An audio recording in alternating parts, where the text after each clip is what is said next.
नमस्कार दोस्तों। आज की ये खबर नहीं बल्कि करोड़ों पेंशन धारकों के संघर्ष की सबसे बड़ी जीत है। क्या आप तैयार हैं? क्योंकि 26 जनवरी 2026 को भारत का गणतंत्र दिवस सिर्फ तिरंगा फहराने के लिए नहीं बल्कि आपके बैंक खातों में खुशियों की बारिश के लिए याद रखा जाएगा। मंत्रालय की गुप्त बैठक से जो खबर बाहर निकलकर आई है उसने पूरे देश में हलचल मचा दी है। श्रीमान अशोक जी रावत के बरसों के संघर्ष के आगे आखिरकार सरकार को झुकना पड़ा है। क्या प्रधानमंत्री नरेंद्र मोदी ने वाकई 7500 प्लस डीए की फाइल पर हस्ताक्षर कर दिए हैं? क्या इस 26 जनवरी को आपके खाते में एक साथ एरियर और बढ़ी हुई पेंशन आएगी? आज के स्पेशल बुलेटिन में हम एक एक शब्द की सच्चाई आपके सामने रखेंगे। वीडियो को अंत तक देखिएगा क्योंकि बीच में एक ऐसा मौन है जो आपकी धड़कनें बढ़ा देगा। दोस्तों, पिछले कई महीनों से नैक की टीम और अशोक रावत जी दिल्ली की गलियों से लेकर मंत्रालयों के गलियारों तक एक ही मांग दोहरा रहे थे। सम्मानजनक पेंशन हमारा हक है। हाल ही में हुई श्रम मंत्री और वित्त मंत्रालय के उच्चाधिकारियों की मैराथन बैठक में जो फैसला लिया गया उसने सबको चौंका दिया है।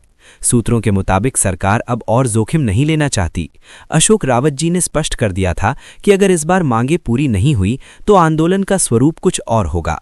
इसी दबाव का नतीजा है कि मिनिमम पेंशन 7500 भारतीय नेपाली रुपया प्लस डीए के प्रस्ताव को हरी झंडी मिल गई है। अब बात करते हैं उस सबसे बड़ी अपडेट की जिसका आप सबको इंतजार है। प्रधानमंत्री नरेंद्र मोदी 26 जनवरी के अपने संबोधन में एक ऐतिहासिक घोषणा करने जा रहे हैं। खबर है कि पीएमओ प्रधानमंत्री कार्यालय ने ईपीएस 95 न्यूज के प्रस्ताव को मंजूरी दे दी है। ये सिर्फ एक आश्वासन नहीं है बल्कि मोदी की गारंटी के रूप में सामने आ रहा है। 7500 भारतीय नेपाली रुपया की बेसिक पेंशन और उसके साथ लागू होने वाला डीए, ये दोनों एक साथ लागू होंगे। यानी अब पेंशन धारकों को 1000 भारतीय नेपाली रुपया या 2000 भारतीय नेपाली रुपया की मामूली रकम के लिए मोहताज नहीं होना पड़ेगा। 26 जनवरी को लाल किले की प्राचीर से जब तिरंगा लहराएगा तो उसी दिन बटन दबाकर देश के लाखों बुजुर्गों के खातों में ये राशि ट्रांसफर करने की योजना है। अब ध्यान से सुनिए, चर्चा ये भी है कि पिछले महीनों का बकाया एरियर्स भी इसी किस्त के साथ जोड़ा जा सकता है। अगर ऐसा हुआ तो 26 जनवरी को आपके बैंक अकाउंट में आने वाली रकम आपकी उम्मीद से कहीं ज्यादा होगी। लेकिन यहाँ एक पेंच है। क्या वित्त मंत्रालय ने इस भारी भरकम बजट को पूरी तरह रिलीज कर दिया है? क्या ईपीएफओ का सॉफ्टवेयर इस बाबे बदलाव के लिए तैयार है?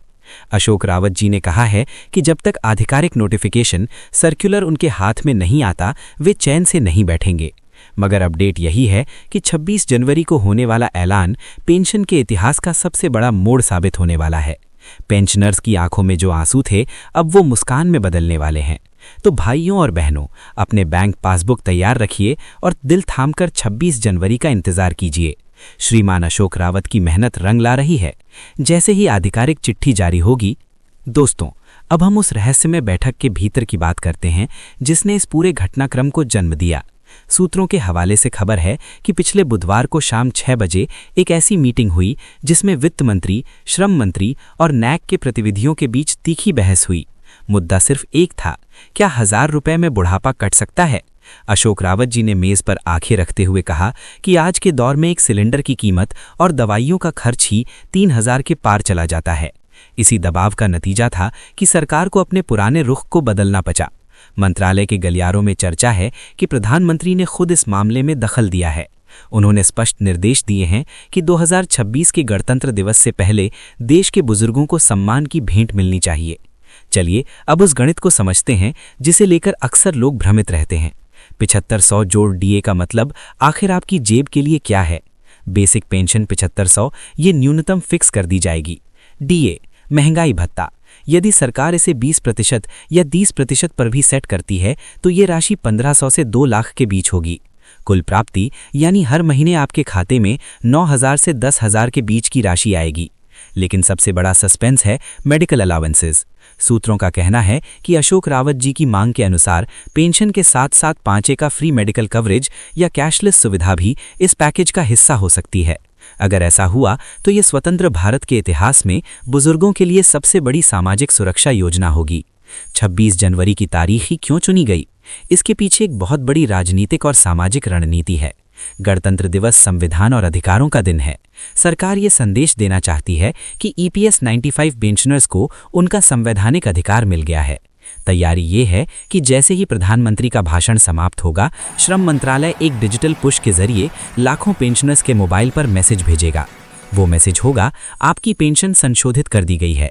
ये कोई छोटी बात नहीं है, ये उन लाखों विधवाओं और बुजुर्गों की जीत है जो पिछले 10 सालों से जंतर मंतर पर सर्द रातों में अपनी आवाज उठा रहे थे। अशोक रावत जी ने अपने हालिया संबोधन में एक बहुत गहरी बात कही थी। उन्होंने कहा था, हक मांगा नहीं जाता, छीना जाता है। आज उनकी वो बात सच साबित होती दिख रही है।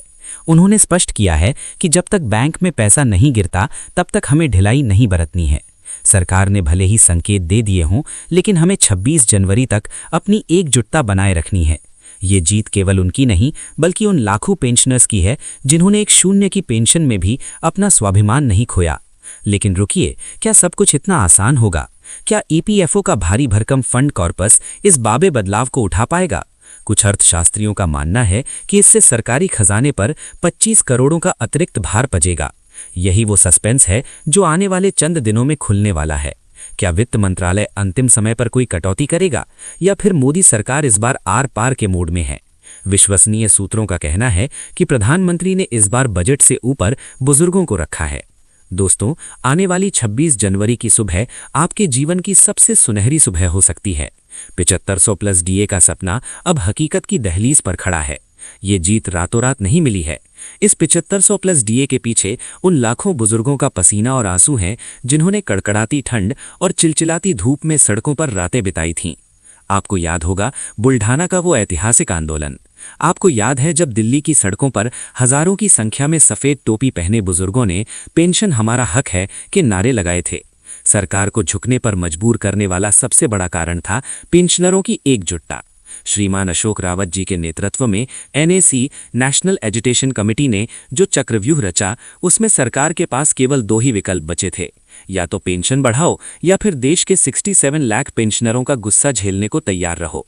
सूत्रों का कहना है कि आईबी इंटेलिजेंस ब्यूरो की रिपोर्ट ने सरकार को सतर्क कर दिया था कि ये गुस्सा अब वोट की चोट में बदल सकता है। अब मैं आपको वो जानकारी देने जा रहा हूं जो आपको किसी भी मुख्य धारा के मीडिया चैनल पर नहीं मिलेगी। वित्त मंत्रालय के अंदर एक विशेष डेस्क बनाई गई है जिसका नाम है ईपीएस प्रायोरिटी सेल। इस सेल का काम है 26 जनवरी से पहले फंड का आवंटन सुनिश्चित करना।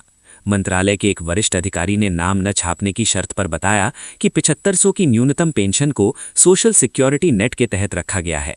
इसका मतलब है कि देश बूढ़ी के देश के नारीवेश करीब अब ये पेंशन केवल एक योगदान आधारित स्कीम नहीं रहेगी, बल्कि सरकार इसमें अपनी ओर से भारी सब्सिडी देगी ताकि हर बुजुर्ग को सम्मान से जीने का अधिकार मिले।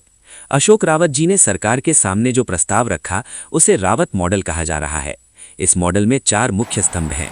7500 भारतीय नेपाली रुपया की बेसलाइन, किसी भी परिस्थिति में पेंशन इससे कम नहीं होगी। हैविस जैसे सरकारी कर्मचारियों का डीए साल में 2 बार बढ़ता है, वैसे ही पेंशनर्स का भी बढ़ेगा। मेडिकल कवरेज, आयुष्मान भारत योजना को ईपीएस 95 के साथ लिंक करना। विधवा पेंशन में सुधार, पति की मृत्यु के बाद पत्नी को सम्मानजनक राशि का प्रावधान। प्रधानमंत्री मोदी को भेजे गए पत्र में रावत जी ने भावुक होते हुए लिखा था कि साहब, हम दान नहीं मांग रहे, हम अपना वो हक मांग रहे हैं जो हमने जवानी में पसीने के रूप में देश के निर्माण में लगाया है। और लगता है कि प्रधानमंत्री के दिल तक ये बात पहुंच गई है। सिर्फ सत्ता पक्ष ही नहीं, विपक्ष ने भी इस मुद्दे पर सरकार को घेरा है। संसद के पिछले सत्र में कई सांसदों ने ईपीएस 95 का मुद्दा शून्यकाल के दौरान उठाया था। विपक्ष का ये दबाव सरकार के लिए करो या मरो की स्थिति बन गया था। राजनीतिक विशेषज्ञों का मानना है कि 26 जनवरी का दिन इसलिए चुना गया है क्योंकि इसके तुरंत बाद कई राज्यों के चुनाव और महत्वपूर्ण राजनीतिक घटनाक्रम होने वाले हैं। सरकार चाहती है कि इस घोषणा के जरिए वो देश के करोड़ों परिवारों को अपना मुरीद बना ले। 7500 प्लस डीए का मास्टर स्ट्रोक विपक्ष के सारे मुद्दों को धराशाही कर सकता है। जरा सोचिए उस बुजुर्ग के बारे में जिसे महीने के केवल 1172 रुपए मिलते हैं। क्या 1172 रुपए में 1 महीने का राशन आ सकता है? क्या इस रकम में बिजली का बिल भरा जा सकता है? महाराष्ट्र के एक पेंशनर विट्ठल राव कहते हैं, मुझे अपनी पोती के लिए चॉकलेट खरीदते समय भी सोचना पड़ता है। यूपी के रामचरण जी बताते हैं कि दवाइयों का बिल पेंशन से 3 गुना ज्यादा आता है। ये कहानियां प्रधानमंत्री कार्यालय तक पहुंचाई गई हैं। यही कारण है कि इस बार का बड़ी झांसी की जैसी कारारजी जैसी बेकार जार की जैसी अपडेट केवल आंकड़ों का खेल नहीं है, बल्कि ये करोड़ों बुजुर्गों के स्वाभिमान की पुनः स्थापना है। दोस्तों, पर्दे के पीछे क्या चल रहा है? 26 जनवरी की तारीख करीब है।